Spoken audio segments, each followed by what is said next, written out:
추미애 법무부 장관의 수사지휘권 발동에 대응하기 위해 소집된 어제 긴급 검사장 회의에선 9시간 동안 치열한 논의가 진행됐습니다. 전국에서 모인 고검장과 지검장 상당수가 추 장관의 지휘는 부당하다는 의견을 낸 가운데 조만간 윤석열 총장도 결단을 내릴 전망입니다. 자세한 내용 취재기자 연결해서 알아보겠습니다. 이경국 기자. 네, 사회부입니다. 네, 굉장히 오랜 시간 회의가 진행됐는데 참석한 검사장들의 의견은 뭐였습니까?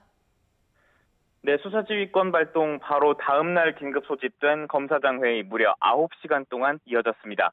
공석을 제외하고 전국 6개 고등검찰청 검사장과 차장검사, 18개 지방검찰청 검사장들이 참석 대상이었는데요. 다만 갈등의 도화선이 된 검언유착 의혹 사건을 맡은 서울중앙지검 이성윤 지검장은 수사 담당인 만큼 참석하지 않는 게 좋겠다는 대검의 요청에 따라서 불참했습니다. 이 회의는 고검장 한 그룹과 지검장 두 그룹을 각각 오전과 오후로 나눠서 진행됐는데요.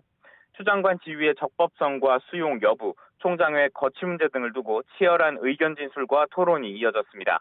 한 대검 관계자는 무겁고 엄중했다는 표현으로 회의장 분위기를 설명했습니다.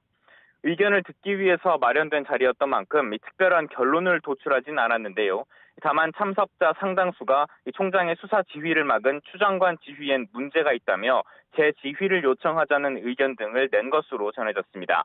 윤 총장은 회의를 주재하기보단 의견을 경청했고요. 오후 회의 때는 인사말만 한 뒤 자리를 떴던 것으로 파악됐습니다. 윤 총장도 지휘권 발동에 대한 입장을 내고 이를 실행에 옮겨야 할 텐데 언제쯤이 되겠습니까? 네, 대략적인 검사장들의 의견은 말씀드린 것처럼 확인이 됐지만 공식 입장은 아직 나온 게 없습니다. 일단 윤 총장이 구체적인 논의 내용을 보고받지 않았기 때문인데요.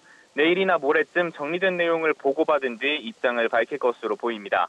다만 급하게 결정할 문제는 아니라는 게 내부 분위기인 만큼 고심이 길어질 가능성도 배제할 수는 없습니다. 어떤 결정을 내리든 윤 총장은 타격을 받을 수밖에 없는 상황입니다. 먼저 이의 제기에 나선다면 추 장관과의 갈등이 극으로 치달을 것으로 보이고요. 지휘를 수용한다면 검찰 내부의 거센 비판과 함께 식물총장이라는 지적을 피하기 어렵기 때문입니다. 제3의 대안으로 떠올랐던 수사팀 교체나 특임검사 임명에 대해서는 법무부가 일찌감치 때늦은 주장이라며 선을 그어둔 상태인데요. 사실상 사면 초과에 처한 윤 총장이 어떤 결단을 내릴지 관심이 주목됩니다. 지금까지 사회부에서 전해드렸습니다.